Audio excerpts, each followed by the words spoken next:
Interim order आया है उसको लेकर, तो उस पर आपकी प्रतिक्रिया चाहिए। देखिए, जैसे आपको पता है सरकार ने हमें जो गारंटी दी थी कि एफआईआर सारे जितने फाइल हुए हैं अभी तक छात्रों के खिलाफ, प्रोटेस्टर्स के खिलाफ, वो सारे वापस लिए जाएंगे और फ्यूचर में भी कोई भी एक्शन नहीं होगा किसी भी प्रोटेस्टर के खिलाफ। सिर्फ दिल्ली में नहीं, कोई भी भाजपा रूल स्टेट या जो एनडीए गवर्नमेंट के स्टेट्स है वहां पे ये गारंटी हमें दिया गया था सैटरडे को पूरे देश भर के सामने।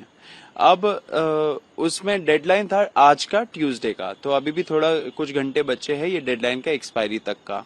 अभी तक हमें वो आश्वासन पूरी तरीके से सरकार से रिटर्न में नहीं मिला है। बहुत सारे स्टेट्स, कुछ स्टेट्स है जैसे कि बिहार और असम जहाँ पे एक नोटिफिकेशन निकला है इसी गारंटी का, एंड उसके बाद आज के दिन में कोई भी स्टेट्स में या यूनियन गवर्नमेंट के तरफ से ऐसा कोई रिटर्न गारंटी अभी तक हमें नहीं मिला है। आज शाम को सरकार के जो रिप्रेजेंटेटिव्स हैं उनसे मैं मिलने भी गया था, उनका इनविटेशन आया था। उसमें उन्होंने मुझे सुप्रीम कोर्ट का एक ऑर्डर दिखाया जिसमें जो डायरेक्शन नंबर 4 है उसमें लिखा हुआ है कि जो एफआईआर एग्जिस्टिंग है उसमें इन्वेस्टिगेशन फर्दर चल सकता है। अब मुझे ये नहीं पता कि मतलब कि अब सरकार ने बोला कि क्योंकि ये है रिटन ऑर्डर सुप्रीम कोर्ट का, इसके वजह से मैटर सब जुडिस हो गया है। मैंने बोला आप लोग गारंटी देंगे रिटन में या नहीं देंगे? अभी तक उनके तरफ से कोई जवाब नहीं आया है। तो मैं यही बताना चाह रहा हूं सरकार को कि आप बहुत बड़ा विश्वासघात करने जा रहे हो देश के युवाओं से। हम लोगों ने डिक्लेयर किया है कि हमें ऐसा कोई भी ऑर्डर जिसमें जो हमें एक गारंटी दिया है सरकार ने उसका उल्लंघन हो, वैसे कोई भी ऑर्डर या कोई भी डिसीजन स्वीकार नहीं है। छात्रों को जो आपने वादा किया था वो वादा आप रखिए, एंड हम चाहते हैं कि आगे भी चल के अगर कोई भी डिसीजंस होते हैं छात्रों के हित में अगर आप लेते हो और अगर आपने उसको प्रॉमिस किया है तो वो आप रखिए।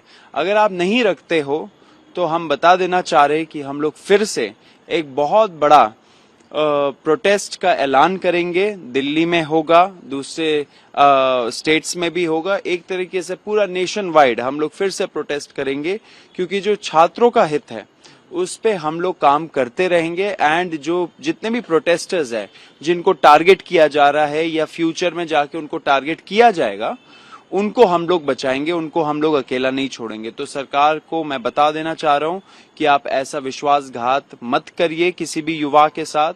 आपने जो वादा किया है वो आप फुलफिल करिए। अगर आप नहीं करते हो तो फिर से छात्र एक बार रास्तों पे उतरेगा। क्योंकि मेरी जो आपसे बात भी हुई थी, आपने कहा था कि मंगलवार वो दिन है जब आप एक्सपेक्ट भी कर रहे हैं और ये शायद एक डेडलाइन थी कि आज तक शायद जवाब आना था जी। तो अभी हम ये समझे कि अभी जैसा कि आप कह ही रहे हैं कि अभी उधर से कुछ ऑफिशियली कुछ नहीं आया है।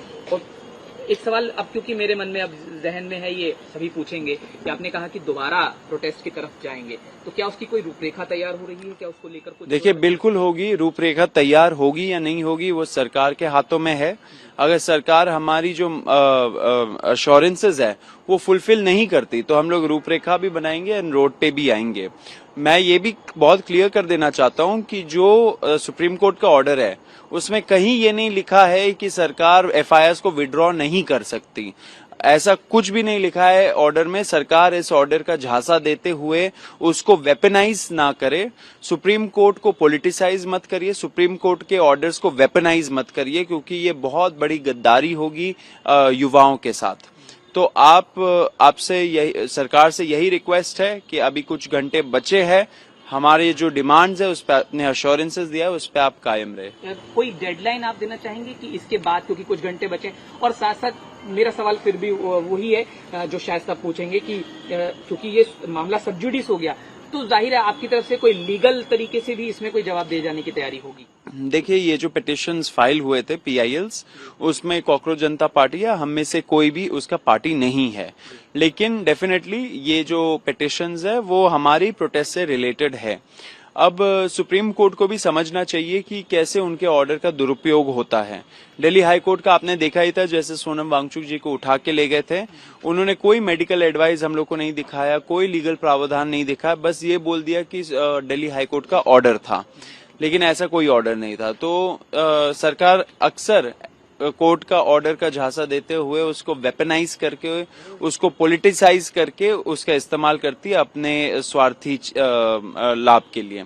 लेकिन ये सब चीज नहीं चलेगा। युवा देख रहा है, युवा समझता है, पढ़ा लिखा युवा है। कोर्ट को भी ऐसे इस्तेमाल नहीं होने देना चाहिए खुद को। तो आपके माध्यम से यही बोलना चाहता हूं कि कोर्ट में जो जजेस बैठे उनको भी समझना चाहिए उनके साथ क्या हो रहा है, उनके ऑर्डर्स का कैसा दुरुपयोग किया जा रहा है। एंड सरकार से भी हम बोलना चाहते हैं कि अगर आप नहीं मानते हो, अगर आप अमल नहीं करते हो आपके गारंटीज पे, तो हम लोग फिर से रोड पे उतरेंगे। एंड इस बार जब उतरेंगे तो पूरा जवाबदेही लेके जाएंगे। आखिरी बस संक्षेप में कि चर्चा चल रही है उस बिल पर, एंटी पेपर लीक बिल पर संसद में, तो आप कैसे देखते हैं? बहुत अच्छी बात है, सब चीजों पे डिस्कशन होना चाहिए।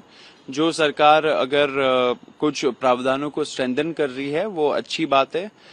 मैं ये भी चाहता हूं कि जो पुलिस ब्रुटैलिटी हुआ 20 जुलाई को, उस पे भी चर्चा होनी चाहिए, उस पे भी जवाबदेही फिक्स होनी चाहिए। सब तरीके का चर्चा स्वागत है उसका। एंड हमारा जो संसद है वो चर्चा के लिए ही बना है। कि इतने टाइम से चर्चा नहीं होता था संसद में, वो बहुत दुर्भाग्यपूर्ण चीज है। अब हो रहा है, अच्छी बात है। देखिए, सुप्रीम कोर्ट अगर कुछ युवाओं के हित में कर रही है तो हम वेलकम करते हैं ऐसे ऑर्डर्स को या जजमेंट्स को। लेकिन सुप्रीम कोर्ट जो कर रही है वो अपने तरीके से कर रही है, अपने आइडिया के हिसाब से कर रही है, वो करते रहे। हम लोग ग्राउंड पे थे बहुत टाइम से, हम लोगों की कुछ डिमांड्स थी एंड वो डिमांड्स पूरे होने चाहिए, वो सबसे इम्पोर्टेंट बात है। हमारा जो एक जो की डिमांड था वो था कि एफआईआर सारे विड्रॉ होंगे सारे प्रोटेस्टर्स के खिलाफ, एंड फ्यूचर में भी कोई ऐसे एक्शन, रिटेलिएटरी मेजर, कोई भी एक्शन सरकार नहीं लेगी किसी भी प्रोटेस्टर के खिलाफ। अगर एंड ये लिखित में जो रिटर्न गारंटी होना चाहिए वो आ जाना चाहिए आज तक, मतलब कि ट्यूसडे तक आ जाना चाहिए। तो जितने भी सारे डिटेनीज थे, अरेस्टीज थे, उन सबको फ्री करना चाहिए, ये हमारा एक मुख्य डिमांड था। अब अगर उस पे हम लोगों ने ये नहीं बोला कि कोई माइनर है तो तभी आप उसको रिलीज करिए, या किसी के ऊपर पहले से एफआईआर है तो उनको मत रिलीज करिए, ये सब हमारा कोई डिमांड नहीं था। एंड सरकार को भी समझना चाहिए कि हमारा जो डिमांड है वो जैसा गारंटी दिया था, जैसे देश के सामने उस प्रेस कॉन्फ्रेंस में दोनों मिनिस्टर्स ने गवर्नमेंट ऑफ इंडिया के बिहाफ पे जो एग्री किया था, वैसे ही डिमांड आपको रखना पड़ेगा। अभी अगर सुप्रीम कोर्ट बोल रही है कि जिनके ऊपर एफआईआर्स है पहले से उनको मत छोड़िए, तो वो हमें मंजूर नहीं है। हमारा जो डिमांड है वो क्लियर है एंड उसी के हिसाब से होना चाहिए, क्योंकि उसी चीज पे एग्रीमेंट भी हुई थी। क्योंकि आपने अभी मेंशन किया कि आज ट्यूसडे तक वो आ जाना चाहिए था, जो बातचीत वाला था, तो अभी उसमें कुछ वेट आप कर रहे हैं या एक्सपेक्ट कर रहे हैं कि आज आ ही जाएगा, और उसको लेकर थोड़ा सा? देखिए, कल हमें बहुत सारे पैनिक रिपोर्ट्स मिल रहे थे, स्पेशली बिहार से, कि बहुत सारे बच्चों को डिटेन किया जा रहा है, अरेस्ट किया जा रहा है, जेल भेजा जा रहा है। तो इसके वजह से हमें लगा कि शायद सरकार अपने गारंटीज पे अमल नहीं करेगी। इससे हम लोगों ने कल शाम को एक प्रेस कॉन्फ्रेंस भी किया एंड उसमें हमने ऐलान किया कि अगर सरकार अपना जो उन्होंने जबान दिया है वो नहीं रखती है तो हम फोर्स हो जाएंगे फिर से एक बड़ा प्रोटेस्ट कॉल करने का दिल्ली में। तो फिर क्या हुआ कि कुछ घंटे बाद सरकार के जो रिप्रेजेंटेटिव्स है उन्होंने रीच आउट किया, उन्होंने बोला कि बातचीत करनी है, तो हम मिले, रात 10 बजे मिले, 1 बजे तक वो मीटिंग चली एंड उसमें यही डिसाइड हो रहा था कि कैसे रिलीज होंगे, कौन कौन गवर्नमेंट्स ऐसे गारंटी रिटर्न गारंटी वो लोग नोटिफिकेशन निकालेंगे।